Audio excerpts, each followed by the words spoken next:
Il est temps de découvrir à quoi ressemblent les personnages de Zootopia dans la vie réelle, et ils sont vraiment assez curieux, alors préparez-vous, car certains ne sont pas aussi mignons que dans le film. Commençons par les protagonistes. Judy Hobbs. Judy est l'agente la plus sympathique de toute Zootopia. Malgré sa petite taille, elle est très agile et rapide. Et cela parce qu'elle est principalement inspirée de deux espèces de lapins. Tout d'abord, nous avons le lapin européen qui est assez rapide et agile. Comme Judy quand elle poursuit des criminels. Mais pour qu'elle paraisse plus duveteuse et mignonne, ils se sont aussi inspirés du lapin à queue de coton et de ces deux combinaisons. C'est ainsi qu'est née Judy Hobbs. Et, au cas où vous ne le sauriez pas, son nom de famille est une blague assez directe sur les lapins, car Hob en anglais signifie sauter, donc elle s'appelle pratiquement Judy. Petit saut. Et bien sûr, nous devons parler des Noirs. Wild, nous savons qu'il est l'un des personnages les plus rusés et solitaires de Zootopie. Il semble même que cela lui coûte d'exprimer ses sentiments.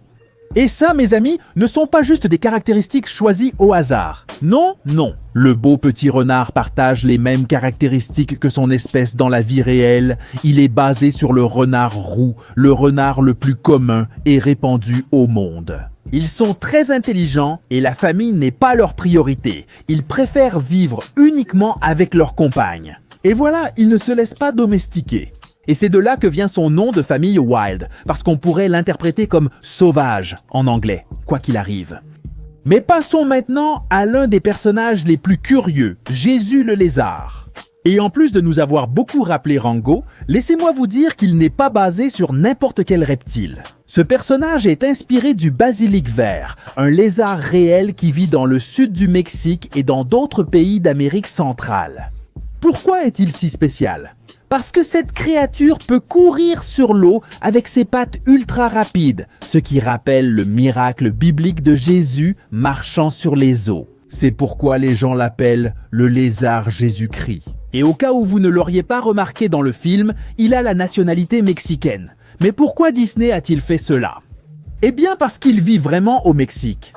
Le prénom Jésus, très courant au Mexique, convenait donc parfaitement à ce personnage. Et ensuite, nous avons l'éléphant de mer. Ce personnage est un commerçant local sur le marché du quartier de Marshlands. Et, en fait, c'est l'un des animaux les plus énormes et bruyants de l'océan. Dans la vie réelle, les mâles peuvent peser jusqu'à 4 tonnes, presque comme un petit camion, et ils ont ce museau géant qui ressemble à une trompe. C'est pour ça qu'on les appelle ainsi quand ils crient. Ça ressemble au rugissement d'un éléphant, alors imagine ce vacarme sur la plage. On continue avec les personnages les plus prétentieux de tout le film, la famille Lynxleys. Toute cette famille est inspirée du lynx du Canada, un chat sauvage qui a l'air très élégant et qui vit dans des régions enneigées. Leurs oreilles pointues sont des touffes noires, comme des antennes Wi-Fi pour détecter leur proie. Et leurs énormes pattes fonctionnent comme des raquettes à neige. Elles leur permettent de marcher sans s'enfoncer. Et au cas où vous vous poseriez la question, non, ils n'ont pas froid, leur pelage est assez épais et long pour supporter des températures très basses. Le fait qu'on leur ait mis un pull dans le film, c'était comme mettre un parachute à un aigle. Mais laissons de côté l'arrogance pour parler de la docteure Fusby, cette thérapeute gentille, douce et patiente. Elle est inspirée du quokka, l'animal qui a été surnommé le plus heureux du monde. Ces petits vivent sur des îles d'Australie et littéralement ils semblent sourire tout le temps. Les quokkas peuvent vivre avec très peu d'eau et sont super curieux et amicaux. C'est pourquoi, dans Zootopia de Fusby a cette ambiance très amicale de quelqu'un qui t'écoute, te comprend et veut juste t'aider. Un autre personnage assez curieux est Anthony, le fourmilier trafiquant. Cet animal impressionnant est inspiré du célèbre fourmilier géant. Un fait intéressant est que cet animal, dans la vie réelle, n'a pas de dents parce qu'il n'en a pas besoin. Sa langue est super longue, pouvant atteindre jusqu'à 60 cm, elle est collante comme du ruban adhésif double face, et c'est ainsi qu'il mange des milliers de fourmis et de termites par jour. Très longue, avec un museau et une queue assez poilue. Une anecdote intéressante sur Anthony, c'est que son nom est un jeu de mots basé sur le nom de son espèce. En anglais, on l'appelle Anteater, donc le nom Anthony lui va parfaitement. Et bien sûr, nous avons Nibbles Maplestick, la castorine bavarde experte en reptiles dans Zootopia 2. Ses petits amis sont experts pour couper du bois avec leurs dents très résistantes. Donc oui, ils peuvent vraiment te couper un doigt. Ils sont si organisés qu'ils ressemblent à des professionnels, sachant nager et se déplacer sur Terre sans difficulté. Et on ne pouvait pas oublier Gary, le serpent, qu'au début on pensait être l'ennemi, mais non Gary. Il est inspiré de la Trimeresurus insularis, une magnifique vipère qui vit sur les îles du sud-ouest asiatique. Ce serpent possède des capteurs thermiques appelés fossettes, comme des caméras infrarouges intégrées, qui lui permettent de détecter la chaleur pour chasser même dans l'obscurité. Elle est célèbre pour ses couleurs bleu-vert très vives et son mode de vie arboricole. Elle est toujours perchée dans les arbres à tout observer. Et au cas où vous vous poseriez la question, oui, elle est très venimeuse. Et le fait que nous ayons tous pensé que Gary était le méchant au début était simplement une référence à la peur que la plupart d'entre nous avons des serpents. Et puisque nous parlons d'animaux énormes, on ne pouvait pas oublier le morse. Dans la vie réelle, il peut peser plus de 1500 kg et mesurer presque 4 mètres. Ils utilisent leurs énormes défenses pour grimper sur la glace et se faire de la place. Quand ils sont tous ensemble, parce qu'ils sont très sociables et se rassemblent en énormes groupes. Leurs moustaches servent de capteurs pour trouver des palourdes au fond de la mer et ils peuvent en manger des milliers en une seule journée. Dans le film, c'est incroyable, parce que Zootopia 2 veut montrer des espèces plus variées et extrêmes, et un morse géant est parfait.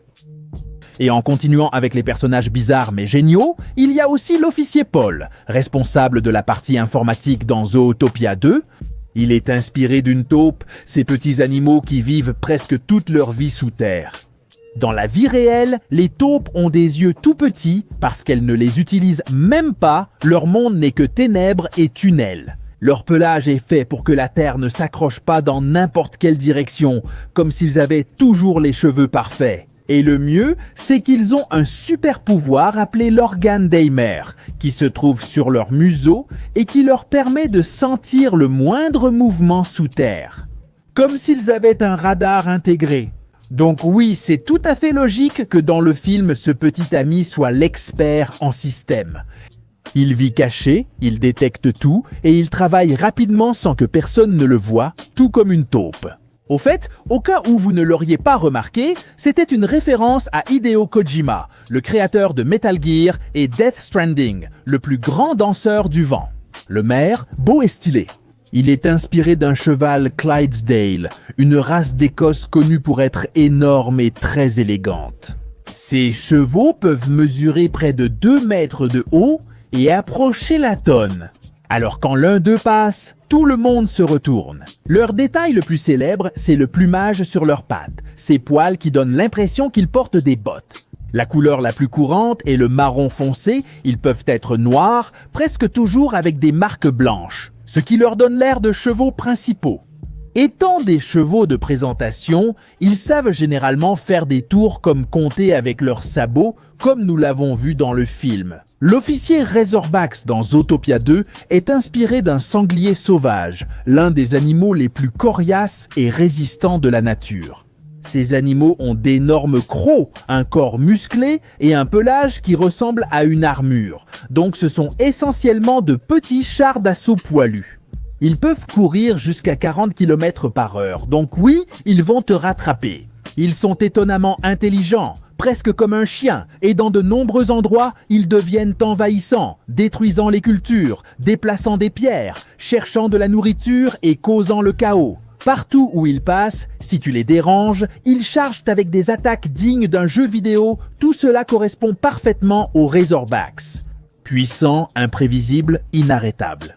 Et avec cette attitude de « si quelque chose se met en travers de mon chemin, c'est moi qui le traverse en premier », on continue avec les zébras, qui sont bien sûr les zèbres, l'un des animaux les plus célèbres que nous ayons eus dans les films hollywoodiens comme Marty qui est apparu dans Madagascar. Ils aiment rester en groupe et font souvent des choses amusantes, ce qui correspondrait parfaitement à ce que nous avons vu dans le film des zèbres, qui passaient leur temps à faire des choses vraiment drôles. Et enfin, nous avons le Dig Dig, qui s'est coincé dans le tuba. En réalité, ces animaux s'appellent Madokois, mais ils sont plus connus sous le nom de Dig Dig, à cause du bruit qu'ils font pour alerter les autres en cas de danger. Ils sont vraiment petits et légers, pratiquement de la taille d'un chien chihuahua moyen, ce qui explique pourquoi il a pu entrer dans le tuba et qu'ils ont dû le sortir avec un éléphant. Fait intéressant, Dwayne Johnson, alias The Rock, a prêté sa voix au personnage en version anglaise.